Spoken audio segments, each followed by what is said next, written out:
ভাই, এটা আমার বোনাই হয়। তো এই নিয়ে এই সামান্য একটা গ্যাসের ব্যবসা করে, অফিস থেকে মাল নিয়ে আসে, এনে ভর্তি রিফিল করে, সারাদিন রিফিল করার পরে জাস্ট এমটি থাকে, সিলিন্ডার থাকে, ওইগুলো আবার অফিসে ফেরত দিয়ে আসে। তো এই রিফিলের জন্য যেখান দিয়ে ভ্যান যাক গাড়ি যাক প্রত্যেককে মান্থলি দিতে হয়।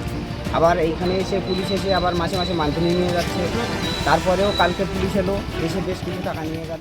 ভাঙড় থানার পুলিশের বিরুদ্ধে তোলাবাজির অভিযোগ, গ্যাসের ব্যবসায়ীকে হুমকি দিয়ে 2.5 লক্ষ টাকা নেওয়ার অভিযোগ। বাকি 2.5 লক্ষ টাকা নিতে গেলে পুলিশকে ধরে বিক্ষোভ স্থানীয়দের। ঘটনাকে কেন্দ্র করে এলাকায় ছড়ায় ব্যাপক উত্তেজনা। ঘটনাটি ভাঙড় থানা এলাকার শাকশহর এলাকার। স্থানীয় সূত্রে খবর, ভাঙড় থানা এলাকার শাকশহরের বাসিন্দা সাইফুদ্দিন মোল্লা গ্যাসের ব্যবসা করেন। টাকা না দিলে গ্যাসের কারবার বন্ধ করে দেওয়া হবে, এমনকি সিলিন্ডার বাজেয়াপ্ত করে দেওয়া হবে বলে হুমকি দেন কলকাতা পুলিশের ভাঙড় থানার ARO বিশ্বরাজ রায়চৌধুরী। পুলিশের ভয়ে 10 লক্ষ টাকার পরিবর্তে 5 লক্ষ টাকা দেবে বলে রাজি হয় সাইফুদ্দিন। মঙ্গলবার বিশ্বরাজ রায়চৌধুরী গিয়ে 2.5 লক্ষ টাকা নিয়ে আসে, যার সিসিটিভি ফুটেজ প্রকাশ্যে এসছে। বুধবার বাকি 2.5 লক্ষ টাকা নিতে গেলে পুলিশের গাড়ি দেখে বিক্ষোভ দেখান স্থানীয়রা। আমার থানার পিসিআইসি বিশ্বরাজ রায়চৌধুরী।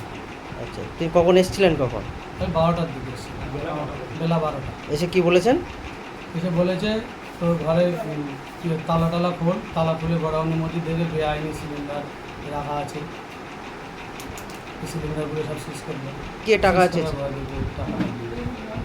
কত টাকা নিয়েছে আর কত টাকা এখনো চাইছে? 2.5 লক্ষ টাকা কালকে দিয়েছি, আজকের উপর টাকা 2.5 লক্ষ টাকা দেওয়ার কথা। আমি ধার দেনা করে দিয়েছি কালকে 2.5 লক্ষ টাকা। ভয়ে? হ্যাঁ, ভয়ে। আর আজকের ফেরে যে টাকাটা দেবো বউদের ঘরে ডলার চেন টেন বন্ধ আমার এই ভাই, এটা আমার বোনাই হয়। তো এই নিয়ে এই সামান্য একটা গ্যাসের ব্যবসা করে, অফিস থেকে মাল নিয়ে আসে, এনে ভর্তি রিফিল করে, সারাদিন রিফিল করার পরে জাস্ট এমটি থাকে, সিলিন্ডার থাকে, ওইগুলো আবার অফিসে ফেরত দিয়ে আসে। তো এই রিফিলের জন্য যেখান দিয়ে ভ্যান যাক গাড়ি যাক প্রত্যেককে মান্থলি দিতে হয়। আবার এইখানে এসে পুলিশ এসে আবার মাসে মাসে মান্থলি নিয়ে যাচ্ছে।